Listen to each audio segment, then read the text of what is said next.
আমাদের কক্সবাজার ট্যুরের ভিডিও সিরিজটা আমি আজকে ক্লোজ করব এই ভিডিওটা দিয়ে, কারণ আপনারা আমার বাড়ির রান্নাবান্না গ্রামের ভিডিওগুলো বেশি পছন্দ করেন, ওইগুলোতে বেশি রেসপন্স করেন। এই ভিডিওগুলোতে আপনাদের তেমন কোনো একটা রেসপন্স নাই। সো আমি আমার কক্সবাজারের ট্যুরের ভিডিওগুলো এই ভিডিওটা দিয়ে শেষ করতে যাচ্ছি। আর লাস্টে কি করেছি টুকটাক সেটা নিয়ে থাকছে আজকের ভিডিওটা। আশা করি ভিডিওটা আপনাদের কাছে ভালো লাগবে। অ্যান্ড প্লিজ ভালো লাগলে একটু রেসপন্স করেন, লাইক কমেন্ট করে। হ্যালো এভরিওয়ান, আসসালামু আলাইকুম। কি অবস্থা সবার? আশা করছি সবাই অনেক ভালো আছেন। আলহামদুলিল্লাহ আমিও ভালো আছি। সবাইকে নতুন বছর 2026-এর অনেক অনেক শুভেচ্ছা। আশা করি এই বছরটা আপনার জীবনে অনেক সুখ শান্তি নিয়ে আসুক, আর আমার জন্য দোয়া করবেন এই বছরটা আমার জন্য যাতে শুভ হয়। কক্সবাজারে গেলে আমার অনেক চা খাওয়া হয়, আর এই স্টলটা দেখে অনেক সুন্দর লাগতেছিল। কাপগুলো অনেক সুন্দর করে সাজায় রাখছে, আর মালাই চা আমি কখনো ট্রাই করি নাই। ভাবলাম যে একটু চা খায় দেখি। আমি নিয়েছিলাম মালাই চা, মাসুম নিয়েছিল নর্মাল চা।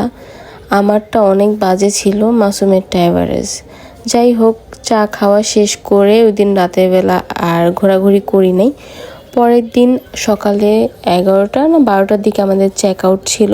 তো চেক আউটের আগে আমরা সকালে নাস্তা করার জন্য শালিক রেস্টুরেন্টে চলে আসি।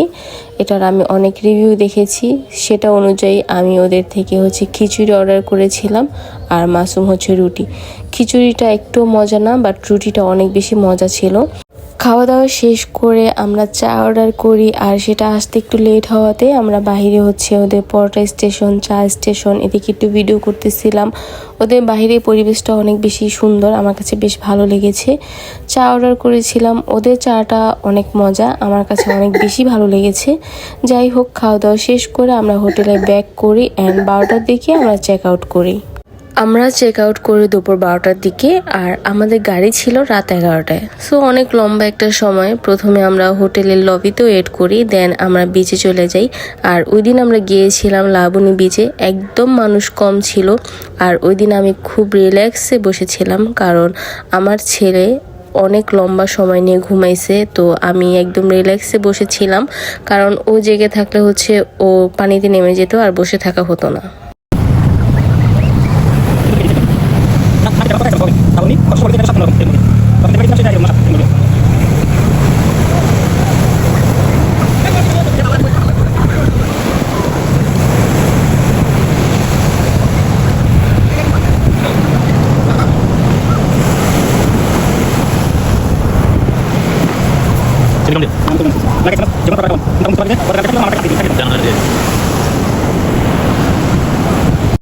আনারকলি বা প্যাশন ফ্রুট বা ট্যাং ফল যেটাই বলে, এই ফলটা আমি আগে কখনো খাই নাই।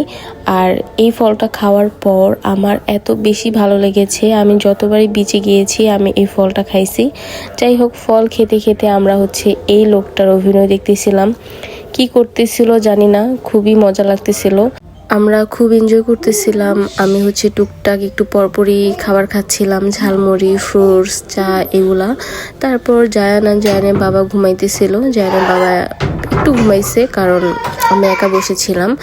দেন একটু পরপর প্লেন যাচ্ছিল, এত সুন্দর লাগতেছিল। একদম নিচ দিয়ে প্লেনগুলো যাচ্ছিল, কাছেই যেহেতু কক্সবাজার এয়ারপোর্ট। সো এদিক দিয়ে একবারে নিচ দিয়ে প্লেনগুলো যাচ্ছে, দেখে খুবই ভালো লাগতেছিল।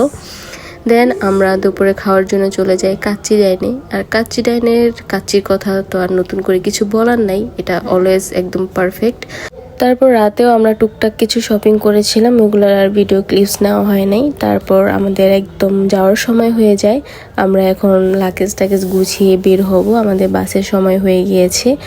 আমার এই হোটেলের এক্সপিরিয়েন্স বেশ ভালোই ছিল। দেন যাওয়ার সময় ডলফিন মোড়ে দেখলাম যে ট্যাং ফুলের গাছ বিক্রি করতেছে। এই ফলটা আমার এত বেশি পছন্দ হয়েছে যে আমি ওইখান থেকে একটা গাছ কিনে নিয়ে আসছি, একদম মুন্সিগঞ্জ। যাই হোক, এখন আমরা বাসে উঠবো। আল্লাহর রহমতে একদম সেফলি বাসায় এসে পৌঁছেছিলাম। তো আজকে ভিডিওটা এই পর্যন্তই। সবাই ভালো থাকবেন, আর আমার ভিডিওটা যদি ভালো লাগে অবশ্যই লাইক কমেন্ট করে দিবেন। আর হ্যাঁ, আমরা মাঝখানে যাত্রা বিরতিতে যে হোটেলটাতে আমাদের গাড়িটা থেমেছিল, ওটা 4 সিজন হোটেল। এই হোটেলের কফিটা মাস্ট ট্রাই করবেন যদি কখনো যান। এই হোটেলের কফিটা অনেক বেশি মজা। তো এই তো, সবাইকে অনেক অনেক ধন্যবাদ। আল্লাহ হাফেজ, সবাই ভালো থাকবেন।